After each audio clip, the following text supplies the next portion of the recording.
लेला ताजा ताजा माल लेला, उठा के लेला, सुहरा के लेला, आ ना मजा आवे तो एक बार धीरे से दबा के लेला। हमसे ला हमरे मैयो से लेला, आयल हो तोहरे गाँव में ठेला, आवा लेला जल्दी लेला। अबे चलवा ई का देथिया, सुने में आ लगी ठेला पर देथिया, तानी पता करता कि तकिया बिछौना लेके जाए के पड़ी कि लिहले आ तनियों से ही हो पूछ लिए कि गौवा में के दिहले आ। अरे त लेवे के तोहके है त हम का करे जाई, हम तोहरे सेवा का जिम्मा ले ले हई, तकिया या लेवा का ना। तब सारे हम खुद ही पूछ ले कि कैसे देथिया, चल जल्दी चल।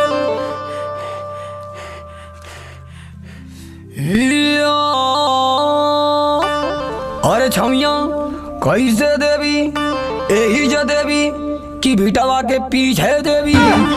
दोगला कहीं का बैठ मर्दवा, हमके मार देला, हम जब जब तोरे साथे आइला तब तब मार खा जाइला। अरे दोगला हम सामान देथिला, सम्मान ना। कौनो बात ना, चेला आगे से हटिए मत, अभी क्लियर ना भयला। अरे छमिया हमके देवी कि हमारे चेला के साफ सुथरा बताओ कि भीटा पर देवी कि ठेला पे। हे बाबू तो के भीटा पे काहे देवा जाई। हाँ पूरा गांव तो ठेलवा पे लहला है, हमारो लहला, हमरे बिटियों का लहला है। हाँ तो ठेलवा पे तू हूँ ले ला। हाँ माता जी आपकी उम्र हो गई है, थोड़ा कम बोलिए, नहीं तो आपकी बवासीर भी उभर सकती है। करे लौड़ा का पूत नहीं था, देही का ठठरी तोड़े लौकत ही है, अतः हमारे बवासीर उभरवावत हवे। हाँ तोरे बवासीर उभर जा, तोरे पूरा खानदान के बवासीर उभर जा, तोरे पाठी के बवासीर उभर जा, लौड़ा का पूत नहीं था, बवासीर उभरवावत हमें। करे हे दोगला काहे हमरे माई से लड़त हवे रे नरक चटवा। आप गाली दे सकती हैं क्योंकि आप खूबसूरत हैं, लड़कियों की गाली माफ होती है। अच्छा ठीक है चाचा, बतावा कितना दे, 1 किलो दे कि 1.5 किलो। अबे चलवा ये तो जोक के देवे कहतिया, कैसे कले। ये चाचा पूरा गांव में पता कर दिया, सबके जोखी की रहनी है। हाँ ठीक है माता जी, 1.5 किलो दे दो।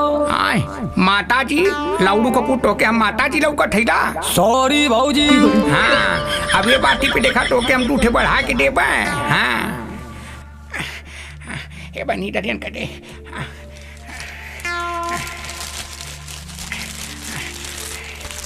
हाँ हैला। अरे भौजी का देत हूँ, जवन तोहर बिटिया पर चरवा करत रहलिया ऊ कब देबू।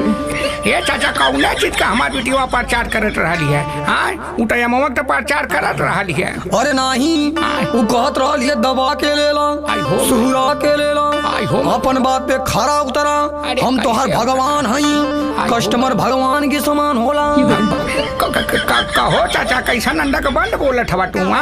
तय मैं चुप रहता, ऐसन ऐसन गहकिन के बहुत खेते बारी में देख ले। चल बता दो दोगला कई किलो देई। कैसे किलो? हाँ तले सुन, आगावा के 30 के हम पीछावा के 20 के, आगावा के 30 के हम पीछावा के 20 के, जल्दी बतावा कौन देई बीच बीच के, जल्दी बतावा कौन देई बीच बीच के।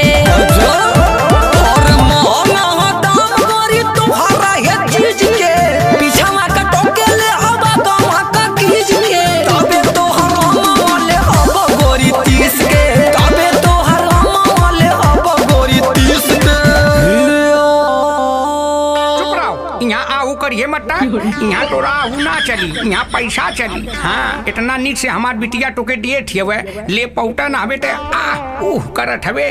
हाँ अरे छमिया, अरे छमिया के छोड़, हमारे अमवा के दबा ढेले गच दे, अब आईगल फट दे, अब लौड़ू को पूछ हमरे समनिया के केहू ले ही हट दे। ए माई त चुप रहता, लेवे के न देवे के, आइला खाली टोवे के, नरक चट्टा, चल भागे से। अरे मेरी छमिया मुझको ऐसे ना भगाओ तुम, थोड़ा सा दूर रहो अब न पास आओ तुम। अरे मेरी जान मुझ में कौन सी खराबी है, तू बदतमीज और लग रहा शराबी है। मैं तेरे हुस्न का दीवाना हो गया बेबी। माई हाय हाय ढेर बोलाता तनी समझा देबी। करे लौड़ा का पूत तयाम ले आयल हवे कि बियाह करायल हवे आय काट हवे कि हमरे में का खराबी है तोरे में बचला ही का हवे आय सुखल कीड़ा मटीन लगत हवे तोरे इंजन में आग लग जाता धुआं फेंक दे उलट के चल जो हमसे उसे का मतलब तयाम ले पैसा दे जो। अरे भौजी ना ऐसन बात कवनो बाटे हो हम तो लेता हई देता नहीं बाटे हो। हाँ हम समझा थैला तयामे के चक्कर में काम हमरे बिटियावा के चक्कर में ज्यादा पड़ल हवे। हाँ एकदम चुप रहो आओ अपन बंद कर आओ हिडारा हम तो क्या पीछवा से 20 रुपया में दे थैला आओ। हाँ अगवा से हमरे बिटियावा का चाहिए 30 रुपया में दे। अरे भौजी पहले अपने सामानी का क्वालिटी बतावा बिटियावा का तो तोहरे चेक कर लेनी। अच्छा टल्ले सुन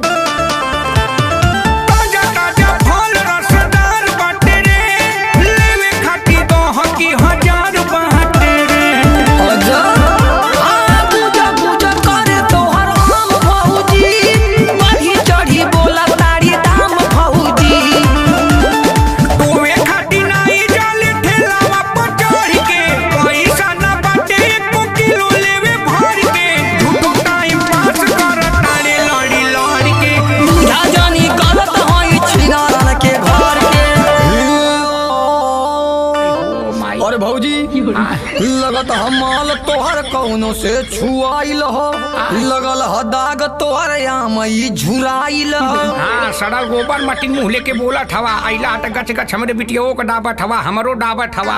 हाँ या बहन पीछवा गौवा में के थोड़ा आयल है एक चूसला है 30 रुपया डहला है और तोहके टाइम 30 रुपया में 1 किलो दे थैला तब तोहार चूसा में सांस फूलला ठिया। हाँ 20 में लाता अपन हम दे दें।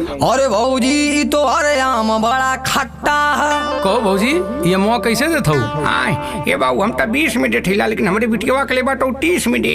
अच्छा आई हो माई हे बाबू हम वहाँ लेवा आ लला कि बस खाली पटा ही आ लला है। हाँ अरे चुप लौड़ा का पुट नहीं तो ऊपर के खोपड़ी गरम कर डाला तो हिया हिया कह के दिमाग खराब करत हवे। बिना चुसवले ना यहाँ से केहू जाई हो अजे हिल गयल त बूझी जई हालात खाई हो। करे दोगला तो हम के हमारा माई के मरबे। हाँ आई माई बचैहा पंचो बचैहा। रुक दोगला तो के बतावा थेला। अरे भैया ये आम खरीदत हमारी इज्जत लूटे लगल है।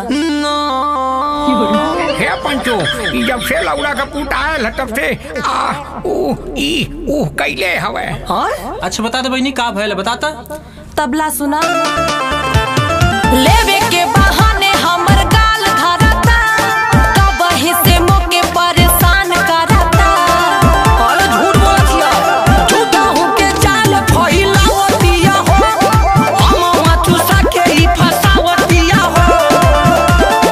बुढ़ावा छिनार झूठे देत बा सफाई मन करता कि खूब लतियाई माला पंचो डाला दिसे ना त भागी जाई भाग चला ना त लागत के जान जाई।